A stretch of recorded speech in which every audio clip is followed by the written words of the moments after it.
Well, hi, Free Enterprise fans. How's it going tonight? We are coming slowly and surely to the end of the Magma and Hook routes for all of our runners. And of course, tonight we have a elimination race tonight between profcory and pmakfal on the Magma route. One of these runners will be participating in the play-in race for the 2-in-1 Magma runners within the next week or so, and the other runner will be eliminated tonight. I am Demarine2, and I am joined, of course, by the brains of the operation and my favorite member of the tournament, Silverfire. Hi, Sol. Hello, everyone. Thank you for the flattering introduction. Yeah, I'm pretty excited to see this match. Again, it's an elimination match, and it looks like we have a seed that's going to be a little bit... Like, with one almost free objective, it's going to be a little bit interesting, I think. Sealed cave on these flags being notorious for nobody actually going there, except in the rarest of circumstances.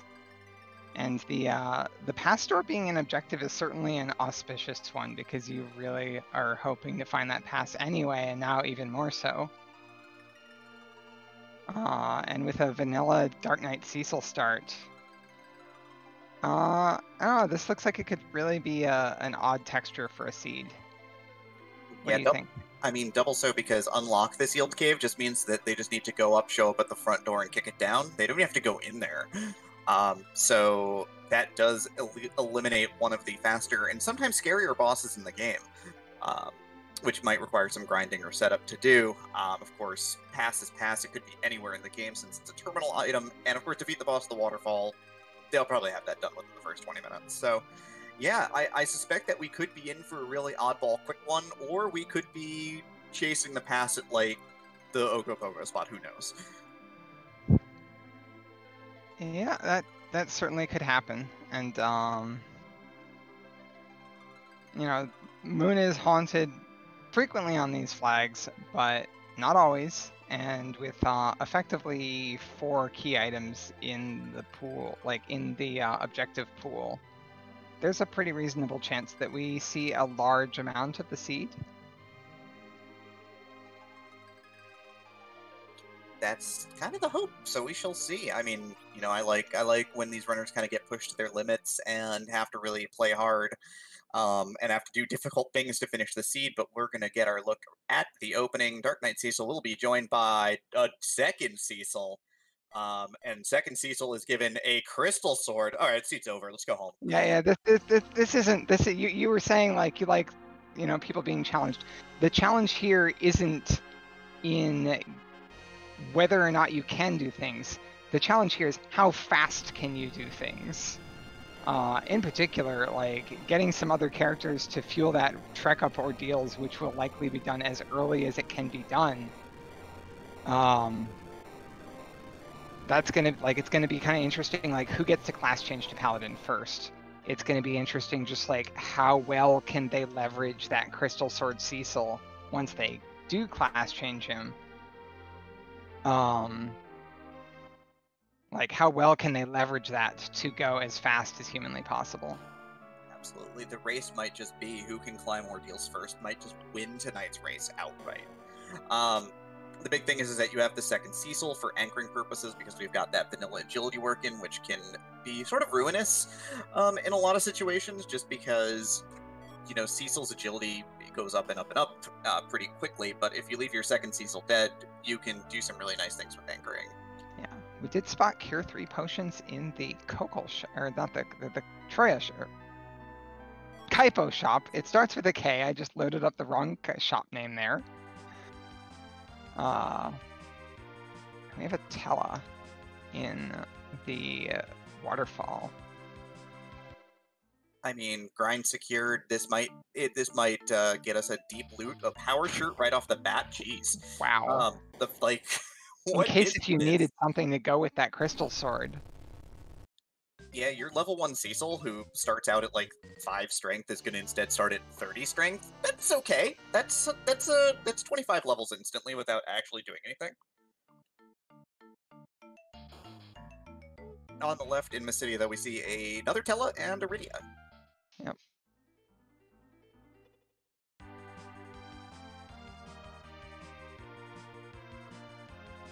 What characters are you hoping to see here?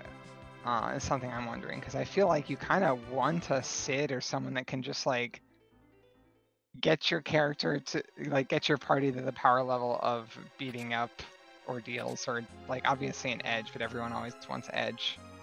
I mean, Gunner Lance makes Kane on the table too. Sid was in the Baron Inn, but we don't have any weapons for him yet. I haven't seen any axes or anything. Well, there's an Earth Hammer, so that's actually really good for Sid viability, honestly. Just because you can then use it as an item on certain bosses to cast Quake and off them pretty quickly. So that's a good find. Some swapping around in pmakfal's party to put Tella in the middle. The back of Waterfall being a complete bust. 3 chests back there, all empty already because of that sparse 60%. And we're gonna get a look at the character here at Damsian. So pmakfal. Oh, jeez. Hi, Tella. How are you doing? Not a lot of options right now for characters. Dark Knight Cecil plus Tella does not exactly make for fast clearing of, well, anything. You got Iridia backing them up, and she can not do terribly much either, honestly. Haven't seen any dancing daggers or sylph orbs for her, so there's some crystal armor and a crystal glove. Like that's like 50 grand. I mean, that's a pile of cash. It's a pile of cash, or some, some armor for your tank Cecil. So one thing I like to do if I have 2 Cecils is I make one into a curse tank and the other into a monster truck. Yeah, and again, with a crystal sword and a power shirt on both sides of the screen at this point in time, monster truck would be the word that I would probably use. A crystal ring too in there. This is there's been some very solid stuff in this watery pass. You know what wasn't in this watery pass? Literally any DPS for our team. That's true. None of it can we leverage right now. Because Cecil cannot wear a crystal ring until he class changes. pmakfal with the tough decision. Which Tella do I get rid of? Which one has the worst colors? I love it.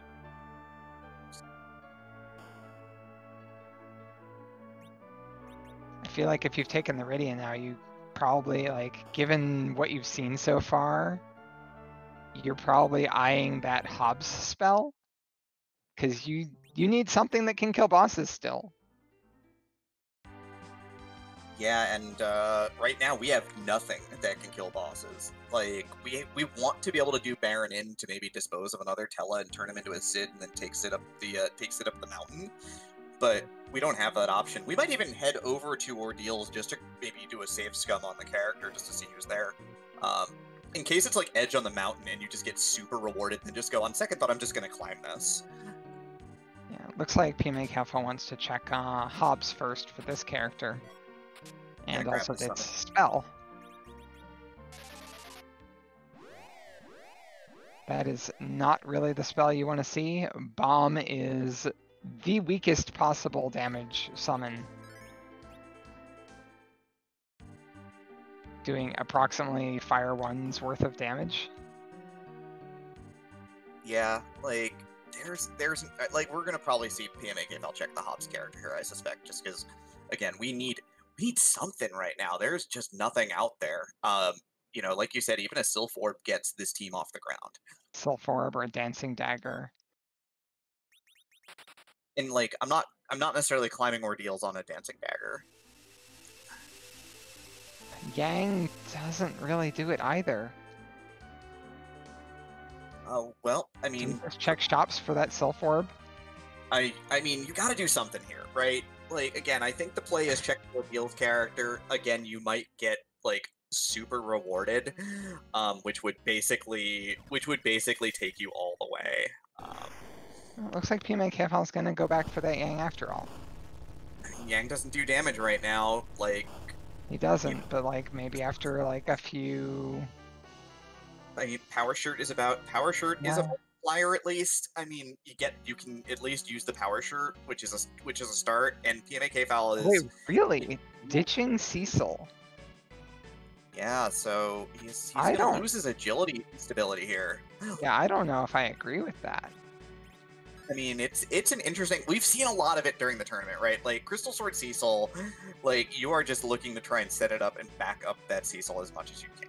Yeah, and he is in a sufficient amount of trouble trying to get that Cecil to do Cecil things that, like, desperate. Like, this is kind of calling for desperate measures at this point. And even worse though, pmakfal skipped the chest at the foot of Hobbs. He probably was intending to grab it after this fight, but it was no Grax, which puts, with the Earth Hammer, gives you a bunch of good options for Sid. Yeah, but Sid is behind a pair of bosses too, so. Yeah, so both of our runners are certainly trying to set up a lot of the challenges here, in order to sort of get through this really, really low damage output early game. Was that a Flame Whip I spied there for sale? That was a Flame Whip. It looked like Professor Cory was going back for a second look at it. Oh, hey, this is actually something we care about. That's Sylph Orb. Yeah, with some heavy armor here, Samurai armor going, Crystal, Strain Spear out, maybe sells a Gungnir Spear. Ooh, that's Thinks spicy. about it and then goes for it. I mean, I gotta get out of this early game. 33,000 gold gets me out of the Let's be honest, game. even if there is a Cane in this, like, it's not going to be your main source of melee damage. Give me some life potions. Maybe give me a Soma drop for one of my Tellas. Yeah, I love this. Oh, very nice. 100 MP on Tella is really important because after ordeals, that also gives you access to Meteor just in case if you need it for something. pmakfal has dropped Plague. It took a little bit of time, but is going to get a bunch of levels on Rydia. Because with a full party, that first fight is going to be a slingshot fight as well, so you get 13 levels. If he does go to Troy and buy that Sylph Orb, he would have an online Rydia here. Professor Cory is just going to go through the Antlion now, Antlion Cave, and...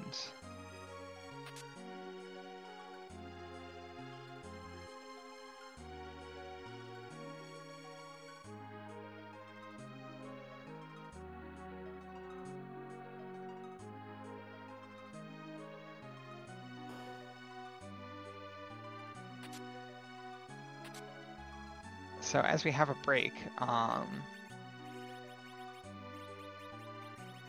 of what are we looking at now? We're looking at a Sylph Orb on Professor Cory. We're looking at that same Sylph Orb now picked up by pmakfal.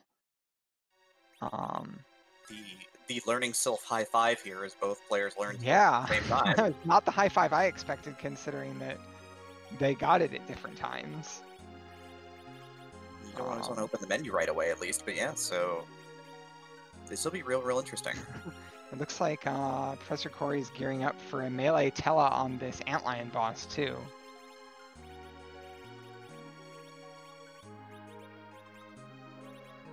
The Power Shirt, Silent Staff, and Crystal Ring. At some point, though, there's maybe you're doing a little too much setup for Antlion. I mean, you could make it up by not menuing a lot going forward from here. Like, you have everything you need. Maybe you're just done with menuing for a while. We'll see. pmakfal doing some more looting now is going to do the lesser Toraya treasury here.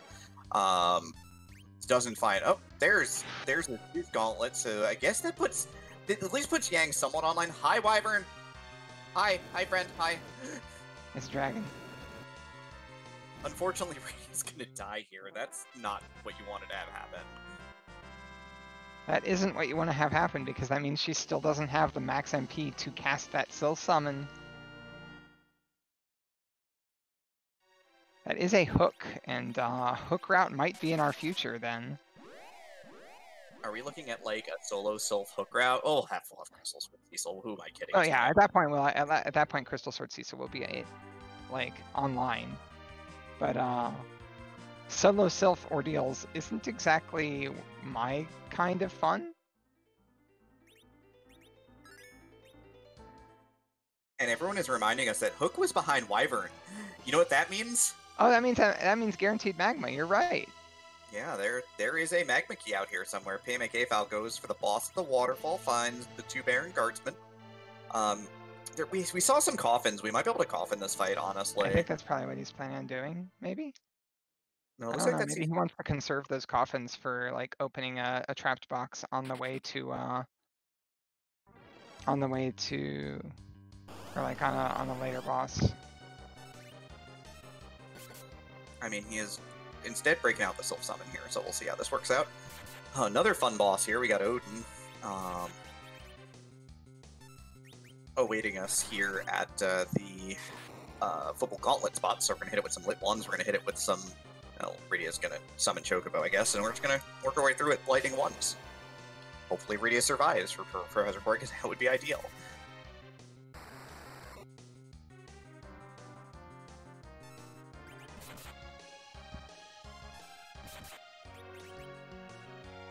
One thing we haven't seen yet is anyone picking up Thor Rages, which would have been really nice on this fight right now.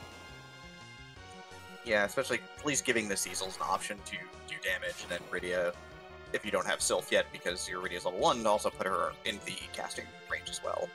I mean, the Lit 1s are doing 300 damage a shot. This is kind of an ideal situation, honestly, but you got to be a little bit decisive here, because it's all about to come crashing down. I think this Lit 1 might do it. Yeah, I got there. Power Staff Tella.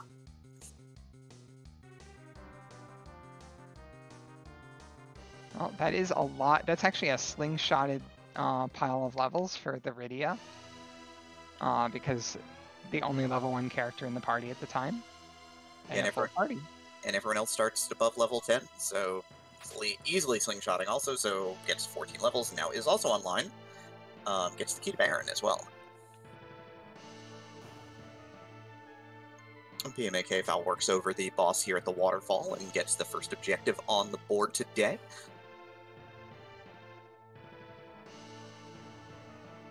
And also checking those chests behind it, because they are relatively lucrative chests in this Wildish. And I say lucrative, there's a Stardust Rod. Gonna put that up instantly. Power up itself significantly. On the flip, Professor Cory got a sword for second Cecil, picked up a defense sword here in Football, so... That's fair. Also, a Dwarf Axe is another kind of thing for second Cecil. Yeah, Ninja Star is going to get us there. Going to pick that up for back row glitching purposes and also anchoring purposes, it looks like. And also grabs an Archer Bow for other back row glitching as well. So now we're in kind of good shape in terms of gear. pmakfal is going to come down here and find this hook behind Wyvern.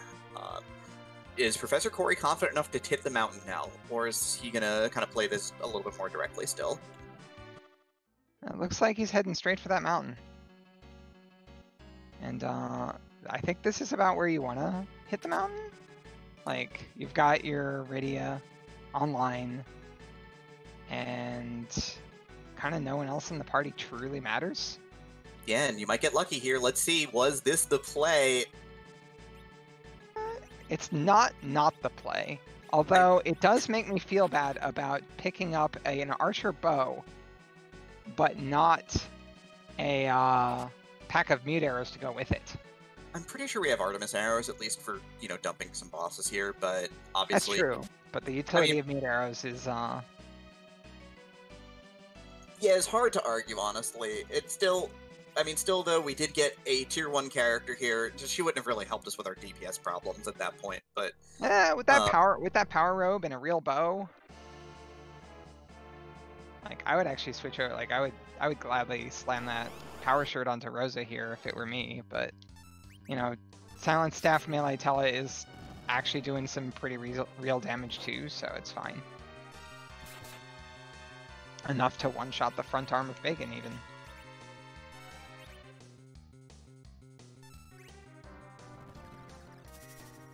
Yep, Sylph is going to be potentially carrying the day here, so we'll see. And so, yeah, pmakfal drops Wyvern with Stardust empowered Sylph before anything happens on his screen, so nice and quick.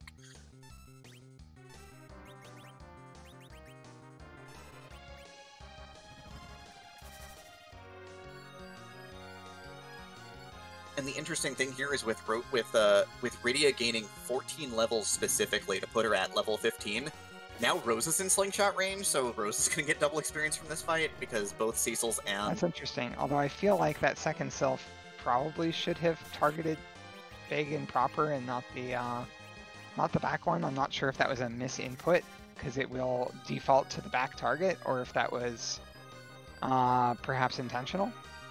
I mean, all things considered, it's a very small error. This spot is so slow that it's basically irrelevant. I mean, yeah, it's a bit of a time loss, but yeah, we're certainly seeing the difference between that the Stardust and not Stardust on the Rydia, though. 800 damage versus 1500 damage on Sylph. Yeah, that is a massive differential here. So we'll see if that gets pmakfal up the mountain first, or if Professor Cory can kind of hold the line here, as both of our runners are going to high five on the mountain.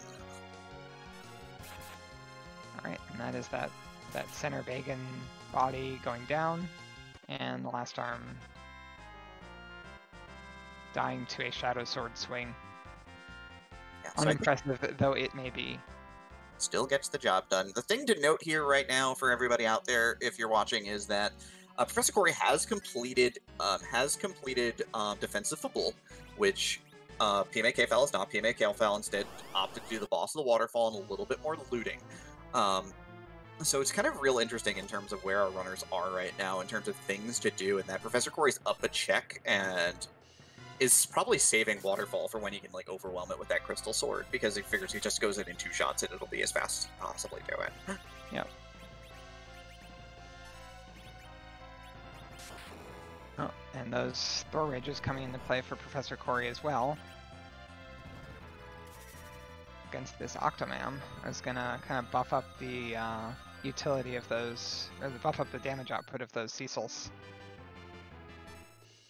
Yeah, pmakfal going to show off this Stardust Rod on Bagan, just going to hold it above Rydia's head and just one-shot the arms real quick here. Kind of take control of this fight right off.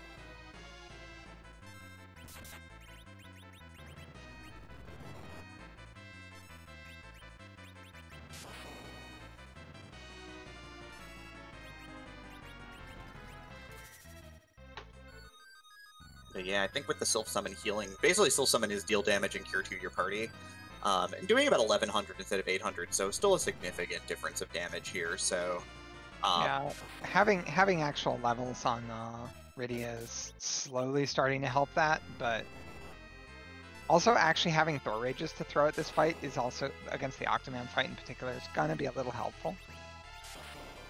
I mean, Octomam is weak against those Darkness Swords, like anything that Darkness Elemental does do bonus damage, but it's still... I mean, it's still Dark Knight Cecil, it's still, like, abjectly terrible.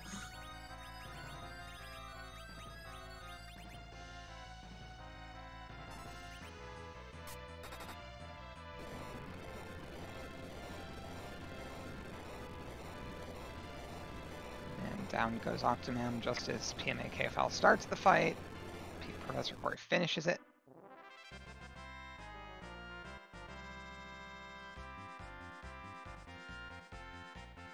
Probably get our Magma Key here and just, like, ruin my day completely. I don't know, I'm half expecting that Magma Key to be behind that Baron Key.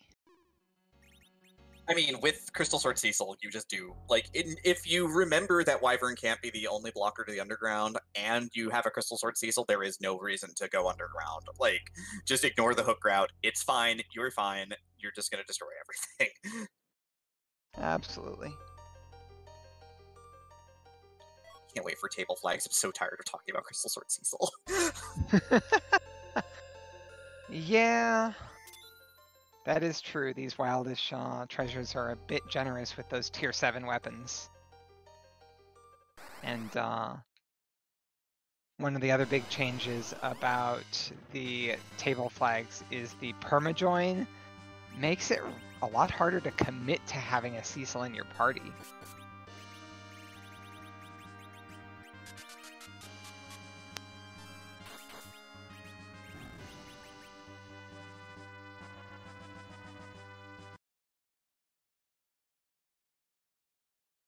Yeah, it looks like Professor Cory is already gearing up to put that Dwarf Axe on the other Cecil. Yep, while pmakfal with those massive Sylph Summons just drops Octomam. Yeah, that Stardust Rod is, like... It certainly helped close that gap a little bit. On the other hand, like, its time to shine is starting to end. Yeah, like the bit of advantage that he got out of it is that this is now a like 1 minute race, right? I mean, you figure that Professor Corey will do Waterfall about as fast as K-Fal can do defensive football, right? There's not really much of a difference there. Question in chat, table flags are also vanilla Jitty. That is correct. The big twist being that permajoin, like, means that, you know, when you're taking a Cecil in the party, you're committing. You can't then change your mind.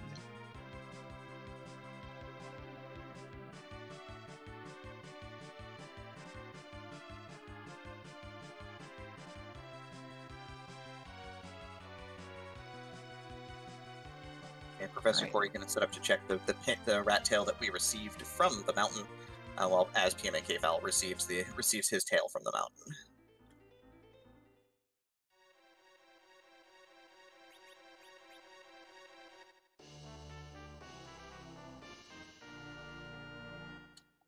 And of course, there's a white dress for Rosa, so that's a beautiful thing to see. Plus 15 white magic casting stat, plus just obviously gobs and gobs and gobs of defense. So now your Rosa's set for life. Yeah, this actually brings up another question. That like, if we find our objectives really quickly, like if we find a pass and a Luca key fairly quickly, we also bring up the other possible deciding factor in this race, which is how low can you go?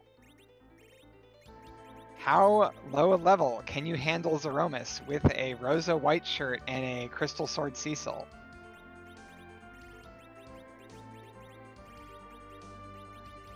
I mean, that is some risky business there. Like, you know, you want to pop enough sirens that you're going to be comfortable, but you can also just sort of overdo it a little bit. Putting the non-anchoring Cecil in the middle right now, so basically setting up for slow bosses here at the next 2 spots in Baron Inn. It looks like K-Fal is grabbing a hovercraft and going to go ahead and get a white dress as well.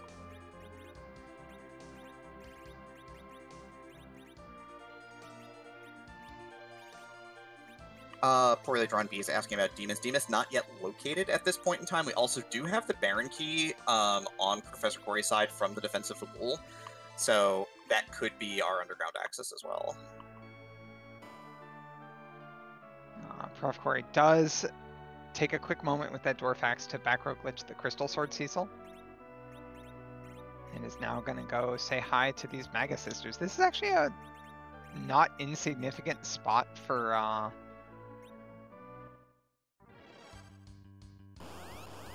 the Maga Sisters. Like, it's fairly fast and high magic power, and can potentially like one-shot a character before you really get a turn, because they kind of all 3 go at the same time. Yeah, so gonna try and set up to kill the anchoring Cecil on the bottom right now. Ouch. Well, you know, when you're not wearing any armor and you get Crystal Sworded, you die.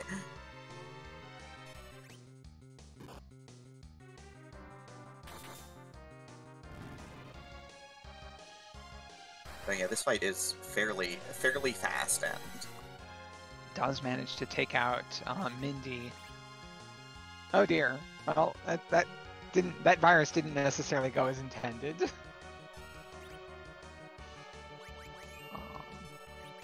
But managing to take out Mindy before Mindy took out a second character was good. And then, yeah, the spot does have really low health, so. Yeah, so just flips an arrow at the one sister and then takes out the rear sister with the Crystal Sword, so that's all over well and done. We're of course seeing Odin here on pmakfal's side, and he is not afraid to continue summoning Sylph here. He's just letting it fly, which can do, again, nice damage here. 1200 damage is real solid. Dark Imps here in the last spot, they're very slow.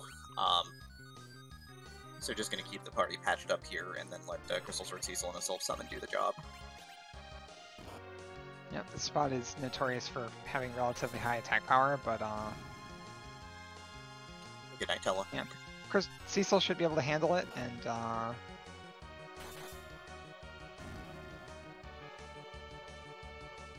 doesn't actually matter if characters other than Cecil are alive, because you don't get experience, so it's fine. And then you get a free heal after this. So it does look like our Baron key is going to lead to that Magma key at this point, in some way or other. It could be Hidden Demist at Tower of Zod. It could still be a Hidden Demist at Tower of Zod or at Vanilla Spot. Or it could be behind package. Or behind package now, actually. That's right. Of those, I'm going to check Baron first. Gotta be honest with you. I mean, yeah, I mean, you're definitely going to be checking Baron first. I don't think there's a world in which you don't do that, but... When you're already in Baron? Off of a free heal.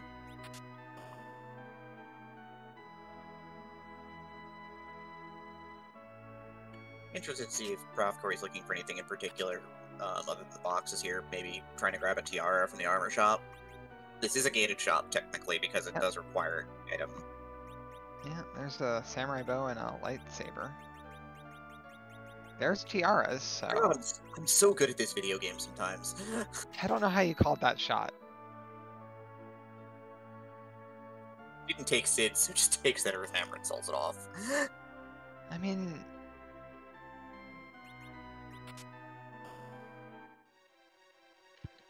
Is very committal to the bit here, you know, keeping Tella for utility, keeping Rhea for summoning, gets another Earth Hammer anyway.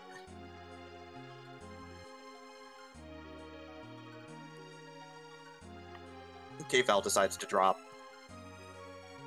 the middle sister first, punches out the front sister, and is going to try to get the Stardust Rod off before it's trying. That charmed Cecil. That could be a problem. Thankfully, it's not a problem. The Stardust Rod. Not a problem because the Stardust Rod finished. Yeah. I mean, yeah. Something that's scary. Sandy knew who to charm. Like, charm is one of those things which is utterly hilarious for the crowd and utterly terrifying for the runners, because like, oh, my edge is so fast in killing my entire party. I'm gonna reset.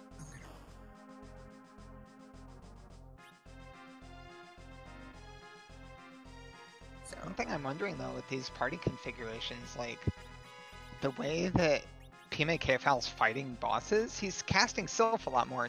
Like, it's not exactly a fast animation, and like when you're rocking this kind of power, like animation speed starts mattering a lot more. Yeah, getting into the real nitty-gritty of it, right? Like, I know you spoke about it right at the top, Sil, which is, you know, you get a Crystal Sword Cecil. Great, I have Crystal Sword Cecil. I know I can do everything, but that doesn't matter, right? It's deciding, it's a one part choosing correctly, and two parts being good enough to apply that power in such a way that you can go through things as fast as possible. Like profcory, like taking some additional time here to kill off that Cecil again. The one with the dwarf axe. Yep, who again will need to be moved into an anchoring spot eventually, because he's in the wrong spot to anchor the party, but that's okay, because I have Crystal Sword Cecil. Just gonna go ahead and... Yeah, at this point I think it's intentional that he's running the Crystal Sword in the center spot, because these are still slower bosses than your general levels. Yeah, I think the rule for most runners, if you just want to really simplify the rule here, it's during overworld bosses, including Zot, including Baron Castle, but not including the summon spot at Odin, you leave your fastest character in the center just so they can take a whole pile of turns, because usually it's something like Crystal Sword Cecil or Double Ninja Sword Edge or something really silly. And then once you get underground, then you apply your anchor properly so that you can conserve agility against the enemies who otherwise would be taking multiple turns. Yeah, Valvalis actually in that Tower of Zot, that's like kind of on the borderline with, I believe, 23 agility, generally faster than most of your characters at this point. But up until that, it's pretty much all of the bosses are going to be like at the same speed or slower than you. So the fast anchor is a clear winner there. We got a free boss alert on pmakfal's side as Water Hag is sitting there waiting for us in the Mist Cave. And do you want another Rydia? Do you want some vanilla?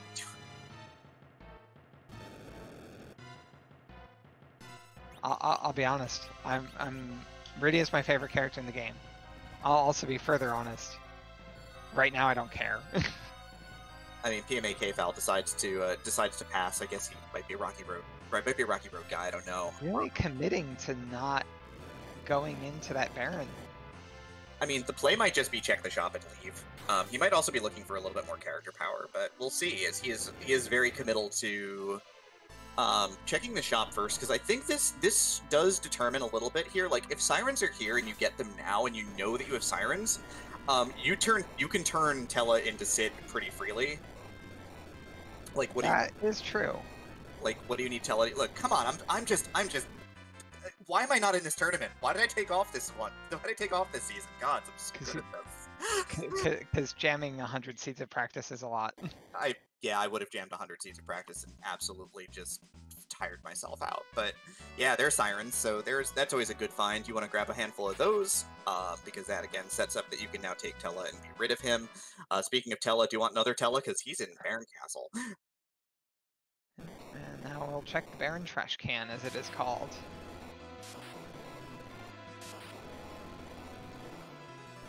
I'm actually not that good at this game anymore. That's why I'm in the broadcast booth and not in the tournament.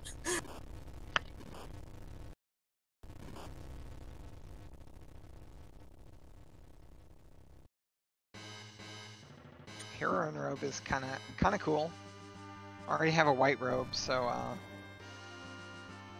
mean, it does. If you need Rosa to just be your secondary physical damage outputter, she can do that now really easily. But yeah, I don't know, is kfal committing to this, or is he just checking the character?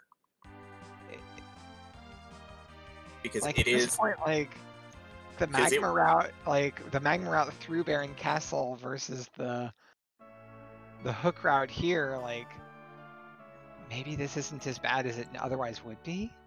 I mean, the magma key has been retrieved out of the trash bin, so we'll see. Like, you're leaving behind a key item as well, so do keep that. It's kind of a thing to keep in mind.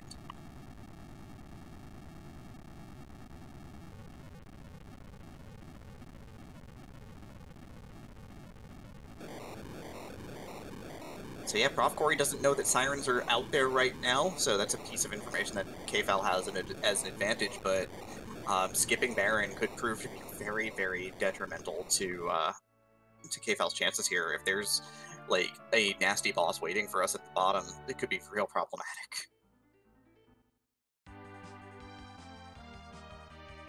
I'm real interested to see if this is just a carry. Oh, hi!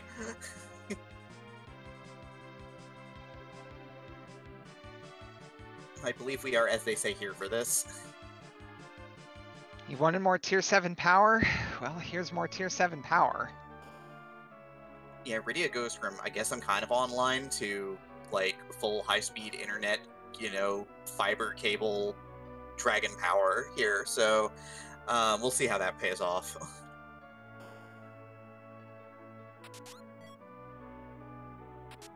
We have a Porum, and I guess that's elements because we've seen Rubicant already.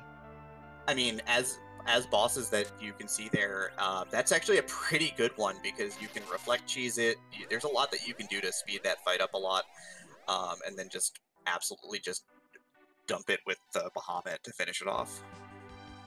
Yeah. We also got the cost analyst there as the drop dwarf. Yay, drop dwarf.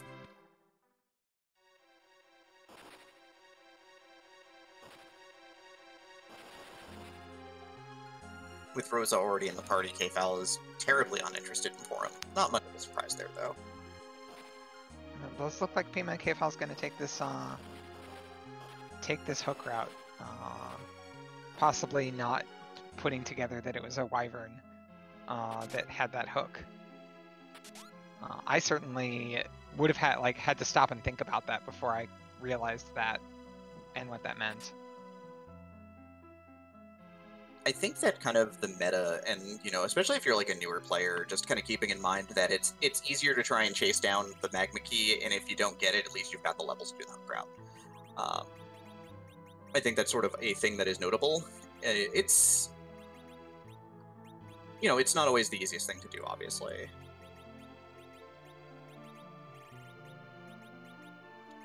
Life Staff was the free item here in Fey March, so again, now our Rosa is just going to be pretty ridiculous. Yeah, Rosa's got all the tools available with that with the Life Staff and the white robes. So this kind of goes back to that, like, how low can you go? Can we see like a Zeromus at like a low 40s or something? Just like get Rosa Cure 4 and then just go. Ugh. Ooh. We've got Astra and her partner. Wait, Kanazo? Look, water elemental boss, right? Summons waves. Completely canon. Yeah, I these pictures are the same.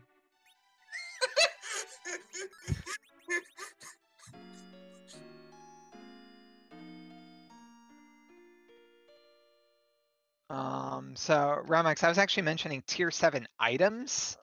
There on the wiki, there's like a handful of like what tier all the items are. There's only a handful of tier 7 items, but it is briefly, it's the Excal and the Crystal Sword for Cecil, the Avenger Sword for Cecil and Kane, the Masamune, Bahamut, White Robe, and Artemis Bow. Yeah, the gear in the game, which is utterly game-breaking. This was part of the rebalance that we did in 4.0 to sort of, like, basically save the kind of concept of scaling treasure chests, which of course required a better idea of how items scale as well. It was a real interesting project, certainly, and so one that I'm glad sort of went the way that it did, because it turned out real well, I think. I think that T Wildish and T Pro have been super popular. Because absolutely, I love them. It creates a lot of risk-reward, which is neat. Yeah. I love actually being, I in particular, I love being rewarded for opening trapped boxes. There's that Crystal Sword Cecil doing Crystal Sword Cecil things, the swinging for quad 9s against D-Lunar. But with no Berserk going up, this is a little scary. Gonna throw up a blink here at least, which is good. So that might be the thing. There it is. Okay. That's going to get us through, but profcory goes immediately to Dwarf Castle because we do have access to the Warp Glitch, so this ends up being a 2-check instead of a 1-check. Basically, by doing this, you can then cast Warp like in the vanilla game and go pick up the Sealed Cave item instead. Also, as you had mentioned earlier, switching to that heavy anchor once we go underground. Also arranging his party so that Tella goes first, Cecil goes second. Tella is just gonna cast Berserk on Cecil. Like that's basically what profcory is saying, that I want to do every fight is immediately cast Berserk on Cecil. And then put my controller down, put the controller down and watch the fight. Relax, have a good time, not play the game.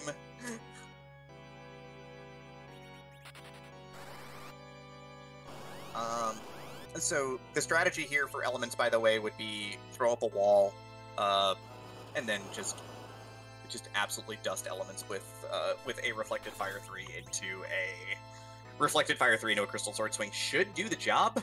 I don't think it really matters though. That would be a pretty good strategy here. It doesn't look like that's what pmakfal is going for. It looks like he's just going to do the Berserk strats. And as long as he can get out of this Rubicant phase fast enough, then we'll be okay. Is that a Meteo coming out? Yeah, I mean, it's probably not gonna cast, but it does get Tella out of the queue at least. I'm mostly worried about not getting to that AoE glare, which will kill the party. Yep. Yeah, there it is. Cecil survives. For now. But with the agility, this is where that agility anchoring situation comes into play. The spot's fairly fast. This spot is extremely fast. This spot is pretty much maximum speed. So without the ability to anchor with Cecil, you're in a little bit of trouble here. Which means that you need to do, be either cheap strats or, like I say, cheap strats, like reflect strats or tricky strats, or otherwise just sort of, you have to kind of play it out that way. profcory gets the Darkness Crystal here, though, from Dwarf Castle, and picks up, well, nothing from the Warp Glitch, but what do you care about Darkness Crystal?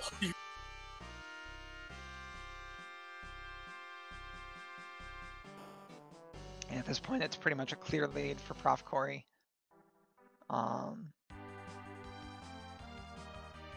Yeah, so out comes first, of course, out comes the reflect, so we do have the wall now on Yang.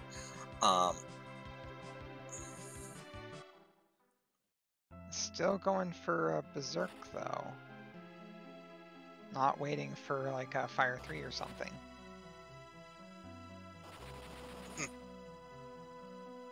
Maybe the plan is just to... Uh-oh, that curse is actually a problem. That's half damage.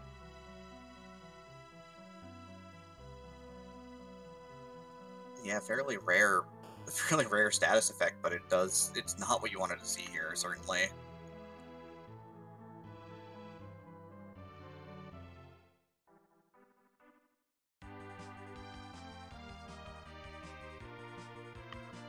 I didn't see the item from...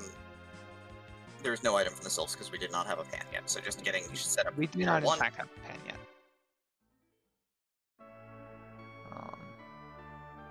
I wouldn't be surprised, though, if profcory decides that he's powerful enough now to handle that, that Odin spot. I mean, that would make an awful lot of sense here. Gonna pick up a couple Star Veils as well, just for safety's sake. So we've got Sheila 1 on the table. He could do Summon. He could do King of Summons. He could go to the moon.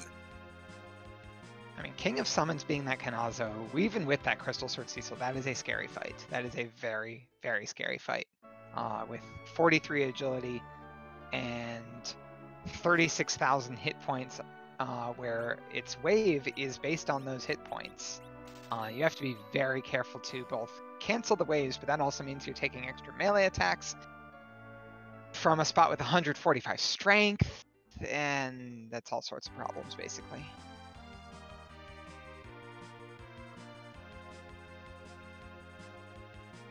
pmakfal toughing it out here, but again, much of his party is down. Gets another swing off with Cecil and gets out of the Rubicon phase, which is very clearly the most dangerous phase of that fight. Yeah, but this Elements phase isn't much better, and that can't run buffering is actually not doing anything at all here. You're not inputting commands, and that wave is just going to go off. Oh, wow.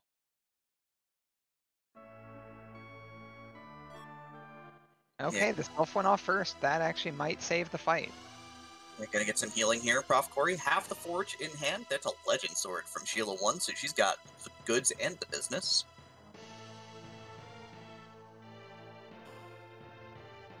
Good news for pmakfal, by the way. Valhala's form of this is weak to holy damage, so she will die to one swing here. Yep. Kind of unfortunate, because it looked like he was trying to life up Rosa there. But he's through an underground, so again, time loss certainly, but is still in this race for sure. Well, no, there's enough weird things that can happen, especially if Professor Query decides to just commit to going full moon and doesn't get anything to show for it. Like, that can swing a race too. profcory could be going to grind. He could be going to do D machines here with Tella and does not know that Sirens are in Evelyn Cave because he never checked. He might be setting up his grind here, which would probably be a sharp play, honestly. There's a Lunar Sparkle at the top there. We've seen so many of them already. I think the only one that we're missing is Ogopogo. We're missing Ogopogo. We've seen Plague. We've seen Plague. We've seen Lunars. We've seen Taildim. We saw Wyvern. So yeah, it's got to be Ogo. It's so scary. I mean, having that knowledge just means doing Keyless Tower. No, don't do Keyless Tower. don't even think about it. Ogo is one of the rare bosses in that spot that will wreck you.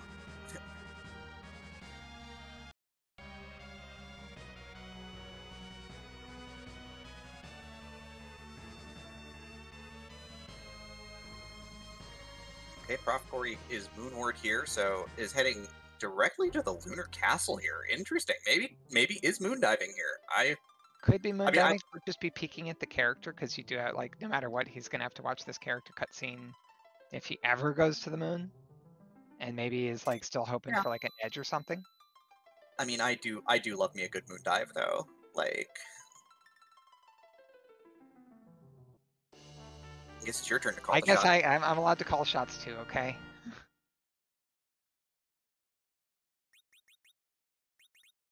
Neither of us had any prior knowledge of this seed. We're just good at what we do.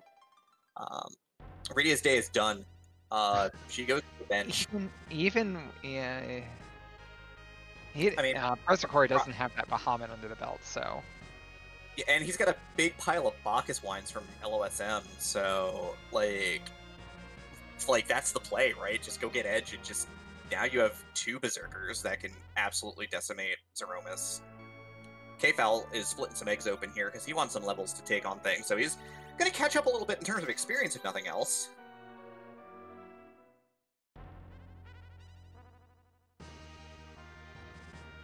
I think profcory also has 5, for what it's worth, also has 5 mute belts in inventory as well.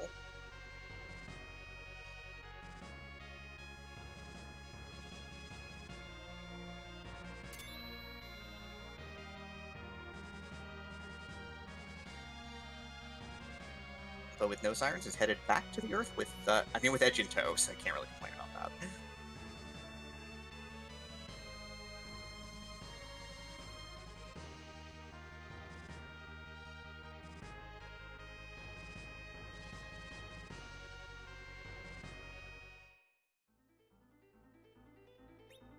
And of course, while we do get a little bit of backtracking and overlapping, of course, I'd like to thank our restream team, Asuka424, who is handling the restream tonight, and Imperial Dragon, who is handling our tracking.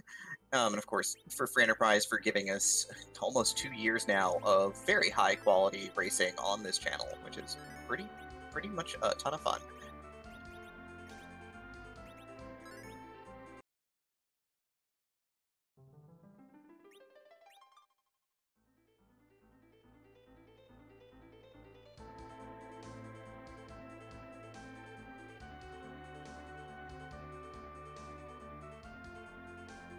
Yeah, profcory is setting up the D-Machine grind. You want to explain what he's doing here, walking back and forth in front of Baron?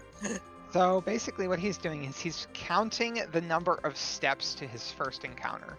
And that will give him information of which RNG encounter seed that he's on. And that will then inform him on which, like, how many more encounters is it before the next encounter will be a D-Machine? Will be specifically the Searcher and 2 Beamers that repeatedly summons D-Machines.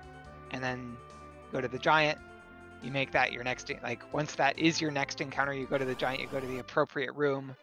There's a chart for this. And you go to the particular room of the Giant, you encounter that next encounter, and you fight you fight that Searcher and repeatedly summon D-Machines and farm them for XP.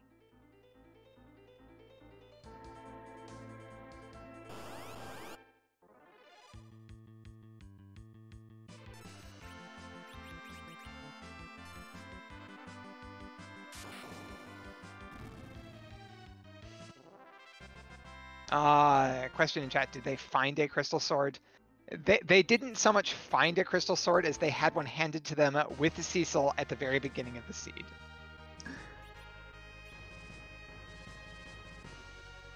And, you know, profcory's getting up ordeals first has kind of, like, from that point, it's felt like profcory has been clearly in the lead. Yeah, Kfal ended up taking the hook route and had a little bit of issue there. I mean, having Sirens is a bit of an advantage, honestly. I think overall the Siren grind's a little bit faster. Yeah, largely because it doesn't require the RNG setup and then, like, this extra cutscene and walking to a special zone for the D-Machines. Yeah, absolutely. So it ends up it's gonna be real interesting. Certainly, like this again. You never count anybody out because even with that sort of that time lost to the elements at the Rubicon spot, again, Kfal is gonna make up a lot of that time just by dissecting a lot of these bosses really quickly.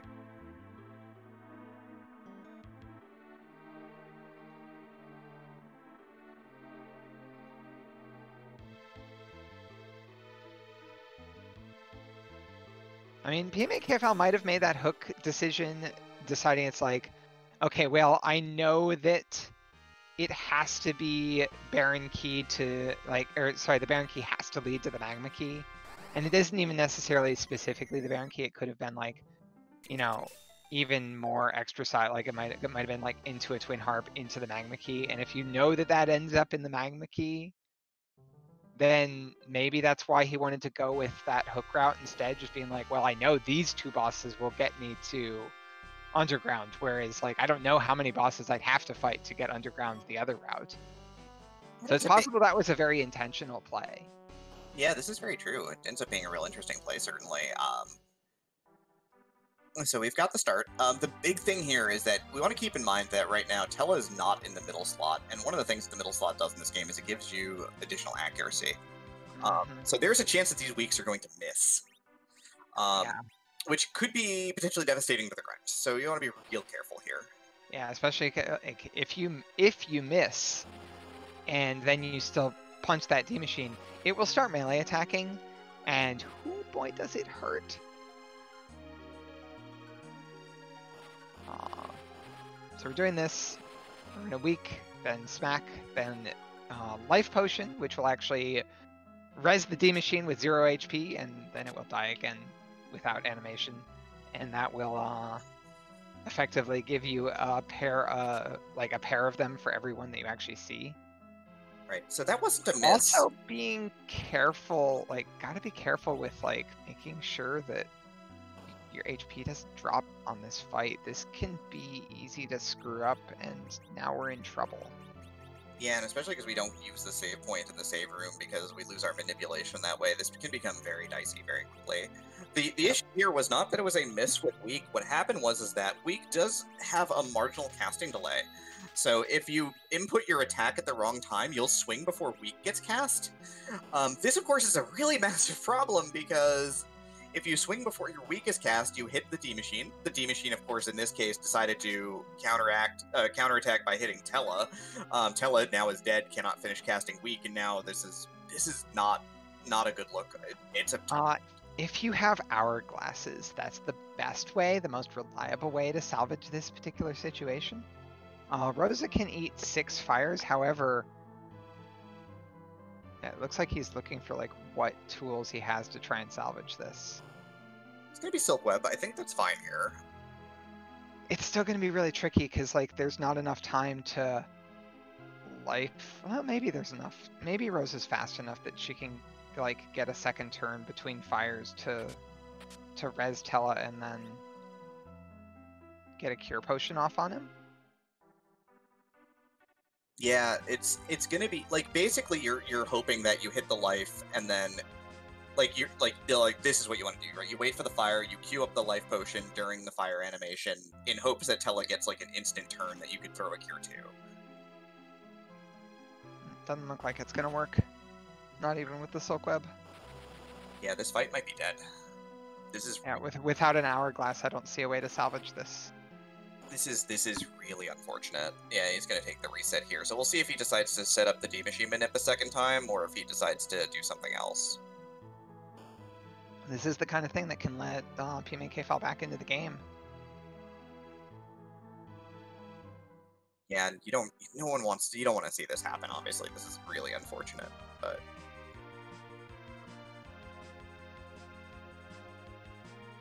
it is, as they say, part of the game.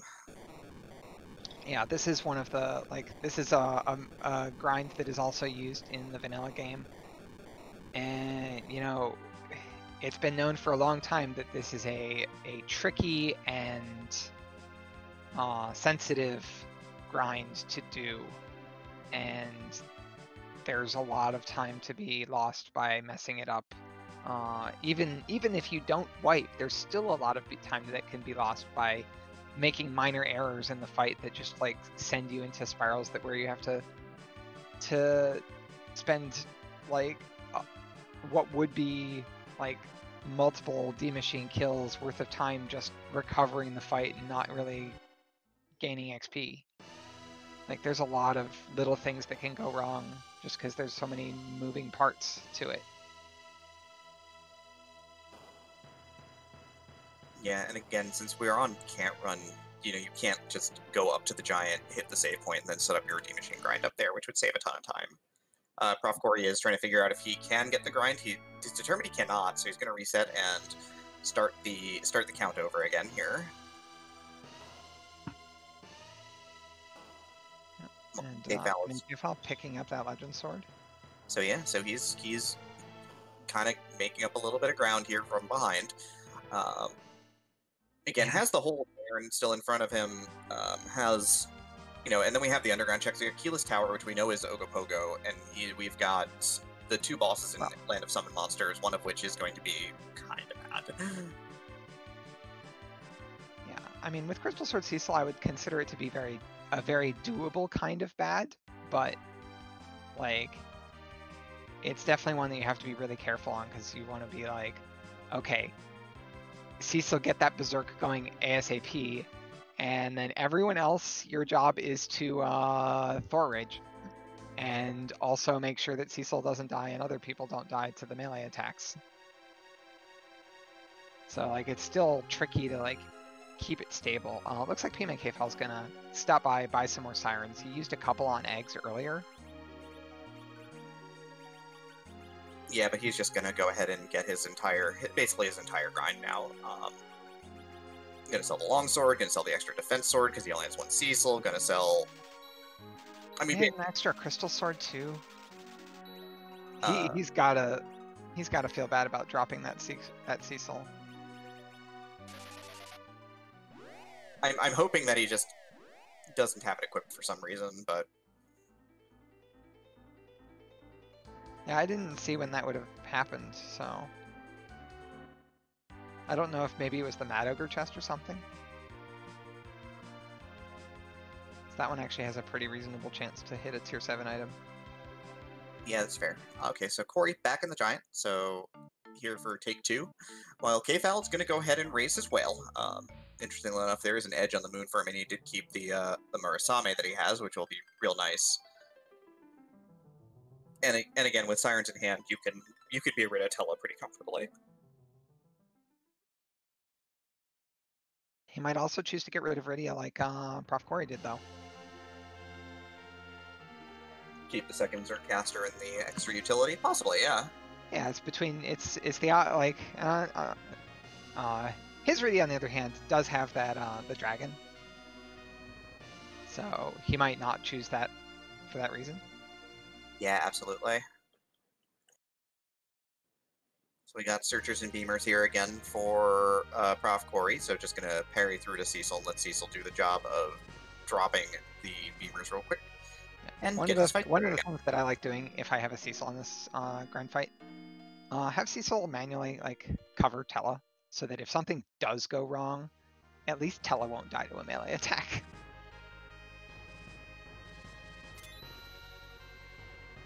The big thing, and I always love talking about this, is these are the things that we can talk about in the booth really easily, because we're not in the pressure in the moment, right? These runners right now are in the moment, trying to remember all of these things that we up here in the booth can talk about without too much concern. Yeah, as I mentioned, that's a lot of different moving parts that we've already mentioned.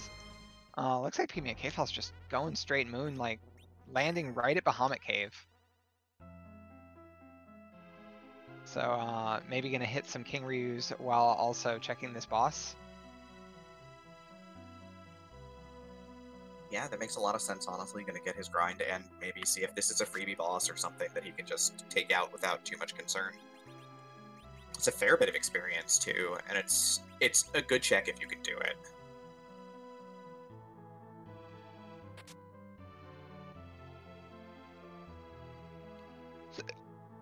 Gold Dragon base, they're each base worth 30,000 experience on their own. So 60,000 for 2, 90,000 if you can life glitch the one. The freest boss, by the way. So forget sirens for now. I'm gonna get me a key item. Yeah, here's even more free XP. Like, legitimately the freest boss in the game. This boss actually doesn't do enough damage to be scary. Literally doesn't do enough damage to kill Tella. like in any spot in the game, period, just does not do enough damage. The spell multiplier on these two bosses is so low. It's just whiffing like this is a low magic spot too. It's just whiffing fire 1s and fire 2s right now. I think there's like a couple spots that I've seen this spot at least kill some of my characters, but like that's so rare. Yeah, like this boss is basically let them cast a bunch of spells. They transform into their conscious form, and then they run away, thereby ending the fight and giving you a big pile of experience and a boss kill. While on the flip side, Corey does have this D machine grind all set and running right now, which is great. You know, using Rose to heal on occasion to sort of keep the party going. It's a couple of Ether 2s, so doing that. Delaying his attack command so that the weak spell absolutely goes off. Free boss, free silver apple, so I mean 50 maximum HP on your Rosa does make getting to the end a little bit faster.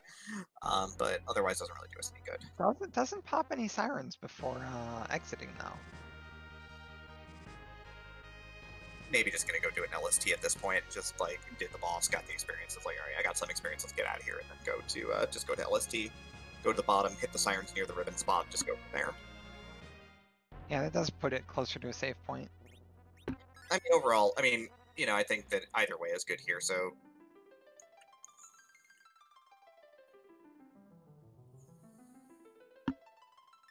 But yeah, you can kind of see this is the D machine loop, right? Set up your weak cast. Hit the weak cast, set up your melee attack, hit your melee attack, set up your life potion, hit your life potion. Occasionally heal when your party starts to get a little bit low on health from these 20% damage fires, and then move on with your life.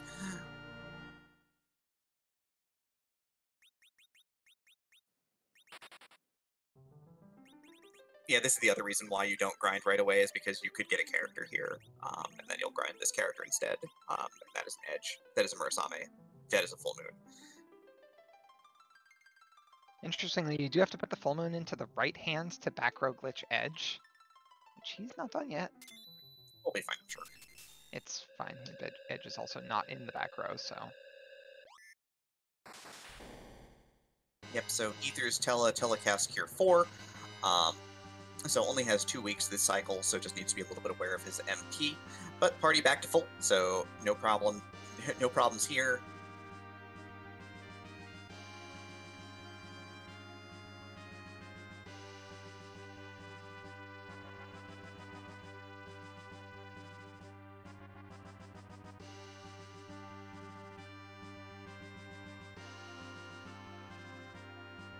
And Kfal is committed to the moon play here. Has just decided it's moon time, it looks like.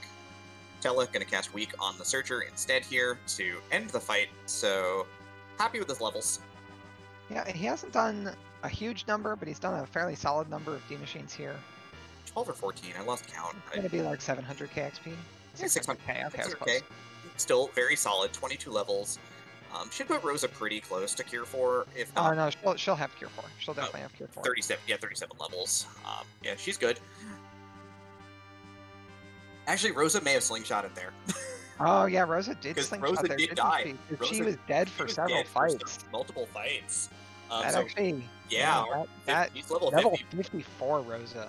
Yeah, no, that's the good stuff. Oh, you gotta love that. Yeah, he's got a life staff in white now. Yeah, no, profcory is basically at the point where it's like, okay, so the Zeromus fights can be completely academic. It's just now he's got to get his stuff right. Now he's got to decide where he wants to go. So we need 2 of 3 items at this point. We need an adamant, a pass, and a Luka key. We need 2 of the 3 of those at this point. Meanwhile, pmakfal's starting his grind session.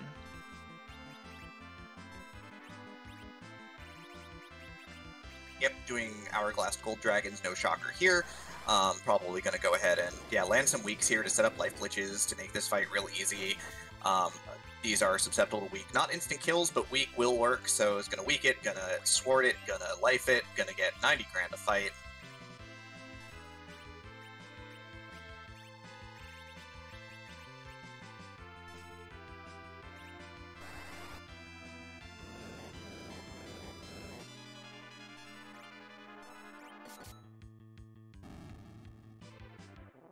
Looks like profcory is also gonna commit to the moon for where to fight bosses, so we're gonna see some high-fiving down here in the lunar subterrane, it seems.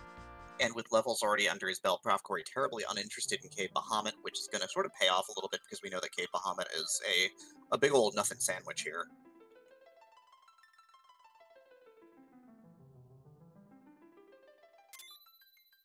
This is gonna kind of like bring back the like that kind of how low can you go, because like profcory kind of went as high as you can go, like with a D machine grind and a slingshot, like just going all the way to like full on Zeromus levels before doing any more content. Whereas I doubt we're gonna see that same kind of commitment from pmakfal.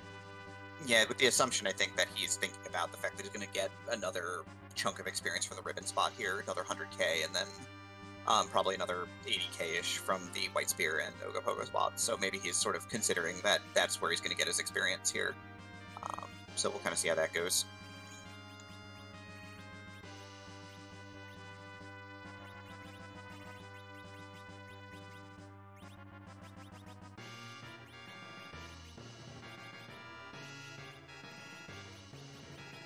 Doing some equipment shuffling here, embracing the Rosa life here as the white mage at this point. I mean, that's still an Artemis bow on her. Gonna drop it to battle speed 3 for safety, just in case. He does not know that Ogopogo is not on the table at this point. Oh, hi, Valvalis. That's really what we wanted to see here. I mean, Valvalis is not a problem for berserking Crystal Sword Cecil. Yeah, gonna just probably lay waste to this at this point. The hardest part's gonna be killing other Cecil at this point. I mean, I think the Mazumian Edge will be able to one-shot the cloth armor Cecil. Interestingly enough, did not have. That one. Yeah, you're right. He sold that. Yeah, sold the Masamune, so he's just gonna pop a Kamikaze here instead. That's always one way to do it. Except that's also yeah, if the Kamikaze doesn't do damage due to magic evade, Valvalis is like, oh, I got you, fam. It's a good thing that Coffin didn't then target someone else in the party. Yep. Physical attacks will retarget, items will not. Yep. Karate Man here for Kfal, which is free. Cecil just needs to hit him after the second kick. You enjoy your 100,000 experience. Rydia, however, is dead. I don't think that really matters at this point. Like, this is the comp is Edge Cecil. The comp is really Edge Cecil Rosa at this point in time, and then the other two characters. That's an adamant in there. The inveterable special strikes again. You want an adamant? It's in the ribbon chests. Corey finishes up Valvalis here. Easy peasy, free as a bird. Crystal Sword Cecil, pretty good, I guess. That's a spoon. Gets a little bit of cutlery, not really what he wanted. So the big differential here is now, Kfal's got to decide if he wants more levels at this point in time, right? Like, I think that's the big decider. Speaking of big deciders, that's a double check here. It's demist at the White Spear altar. But the big thing here is that Corey does still, unless he gets all 3 key items, does need to go back to Earth and do the waterfall. Kfal, if we get Go mode up here, can go back to Earth. And if he gets all 3 key items, then he's still going to go back to Earth because he's got to unlock the sealed cave and pass door. Yep. So there's not really a way to avoid going back to Earth. You're hoping to find the pass while you're up here. Yeah, it's true. I mean, 2 items will do it then, because then you just go back and do the waterfall anyway. Like, why would you try to find the 3rd key item where you already have your level set up? But yeah, the Mist Dragon might be a deciding factor in maybe sending Kfal home. He's got a forge as well, so he does have to take that adamant and legend sword back to Earth anyway. Yeah, this fight can go kind of slow for him with, like, you can't really berserk the Crystal Sword Cecil. Can't cast white. Yeah, can't cast white, or like, also, like, this is where I would throw that spoon if I were profcory, so I'm hoping to see that out of profcory. Like, yep. Demist and CP are kind of the 2 fights that I'm thinking about when I'm like, where do I really want to throw the spoon? can I throw my entire inventory at this boss because I want to do all the damage I can? Of course, is trying to cast Bahamut's with Rydia, but she's just dying. Like, I mean, now has a blinked up. Does have a blinked up Cecil now and a low health Rydia, so is now protected at least. Yep. So gonna just like get one queued up just before at the time of now it's ready to fight, and now it's time to fight. Yeah, not gonna get fancy and just queue it up now and be done with it. That's the play. So in good shape now.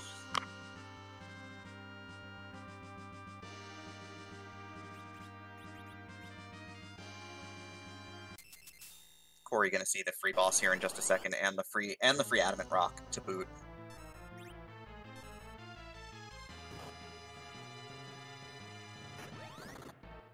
I actually almost disagree with that Cure forecast there from pmakfal. But there, down goes Demist. Ends up being irrelevant, so clean kill. A little slow, but clean. Corey, of course, gets his freebie. And we get a little bit of music to go with our Mist Dragon. This is a very spicy moon. This is the moon I was hoping for, and both our runners went for it, and I love every minute of it. Like, you can't say you got nothing out of it, and at the same time, it's like giving you all these items that taunt you. Like, it's giving you both Mist Dragon and the Twin Harp, right? Like, you don't want to go back and check the Twin Harp. You do, but you don't.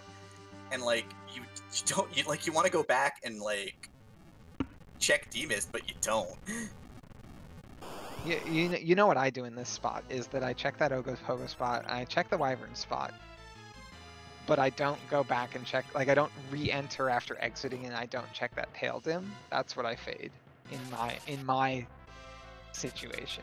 Yeah. Because, like, I am thinking about that, but, like, having to walk all the way back down the moon is just so bad. Oh, God. Speaking of throwing the kitchen sink, here we are. Oh, and meanwhile, we have ha. If you just saved, there's an argument to be made for resetting and just checking Earth here. Yeah. Like, Doesn't have the crystal ring equipped either? Oof. This can actually be scary. Like, it's possible you just don't survive this, because if he targets the person that uses that's trying to use the Star Veil after the Unparalyze, you just don't get a turn. Yeah, that first Golbez is gonna absolutely dumpster a character with that first cast. Like, yep. Like, it's gonna do like 5,000 damage.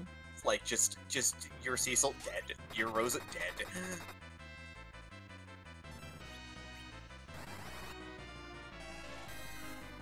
Throw in shurikens. Doesn't have any real weapons on this edge because he sold off his Murasame. So is just darting and going here, just trying to get through this as fast as possible. And yeah, there's the power of Golbez just drilling the party. 2 hits and we'll see you back at the base.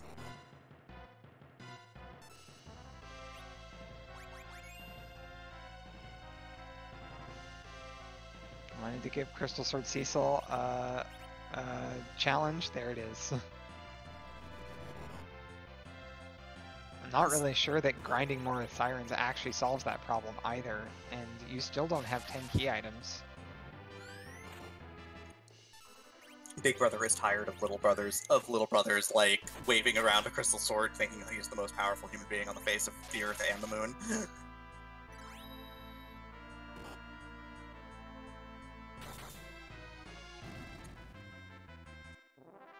I mean, levels can help, but, like, you know, the big thing is that you've got to have the speed to do it. profcory going to get his heart to go with his Demist here, so...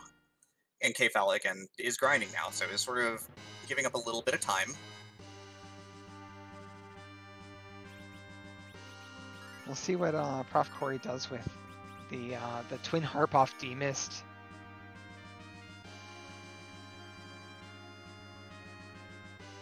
One thing that you might also see runners do here is, like, basically leave behind a save here to, like, kind of split the effort.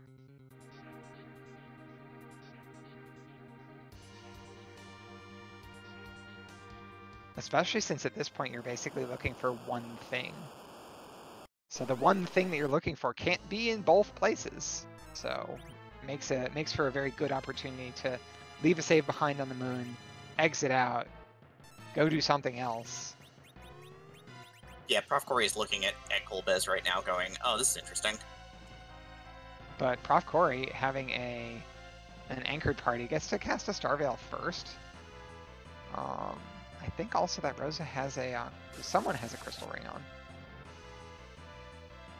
And the big thing is with the crystal ring on, you still need to survive. It is Tella who has the crystal ring. Yeah, that just means like Tella isn't guaranteed to survive the dragon as well, but it does improve your chances. Yep. Because like either Tella or Rosa surviving here means that he's fine. Yeah, there's the 100% setup, which is kill everybody but 2 party members, but does require that you know that Golbez is coming.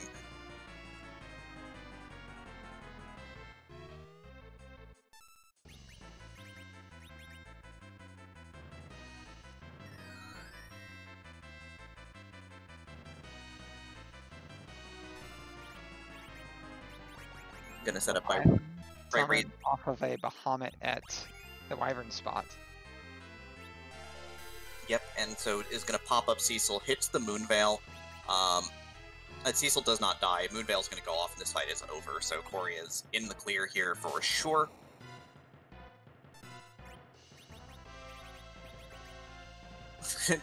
Not gonna get any experience on Rosa though. I might still pop a life potion on her. Look at that Fire 2. Fire 2 doing 2,000 damage. The only spell that won't guarantee be lethal. Yeah, Fire's for like 5k, Lit 3's for like 5k. Crystal Sword Cecil, by the way, Golbez weak against Holy Swords because of where you fight him in the storyline in Dwarf Castle, and so yeah, angry Cecil's like, look, I really do have a Crystal Sword, and I am going to destroy you with it now. I'm angry now. No talk, me angry. Dracoon Spear, though, hits reset, he's out of here. Moon's done. We know that there's nothing else here. Yep. pmakfal does have this Valvalis to beat up. profcory does leave behind that Wyvern spot. We know it to be a Leviathan summon at this point, so nothing actually lost, but maybe something worrying him in the back of the mind. On the other hand, you're looking for one of 2 items. They can't both be at the Wyvern spot. Yep. The moon was not haunted. We did get an adamant to show for trouble. We also don't know what what Demist and the Twin Harp uncovered. profcory in full swag mode here, taking his whale to Mysidia. Okay, he's not full swag. He's not in full whale swag mode. He's going to change to an airship here. Yeah, you have kind of a lot of stuff to do on the Earth at this point, so it's worth actually changing over. Zyrak is mentioning that in theory you could get both items in the same spot if they're both locked behind the pan. But like that's not going to happen. It's fine. That is true. That is possible. And Rydia's sleeping mom has the party rock. That's an item that always makes me nervous because I never want to go there. Like, I think you do Harp first, like, you full commit to Moon at this point. Like, I went to the Moon, I am 100%. I went to the Moon and got part of my Go mode, I'm 100% committed to the Moon play here. I am going directly to Twin Harp. We're not raiding that treasury. We're not raiding that treasury. We've already got crystal online.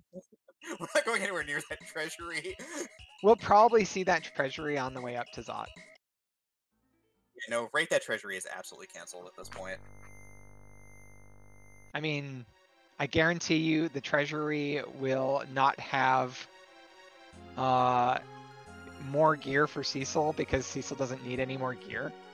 I mean, you might want a sword for Edge, but like. Although interestingly enough, we actually do know that there's a Zeus Gauntlet in the unlocked part of the treasury. And I believe ninja swords were for sale in Baron, so. And Cory did see those. Whether he knows is a different story, but. Yeah, whether he remembers or wrote it down. Yeah, let's rate that harp song.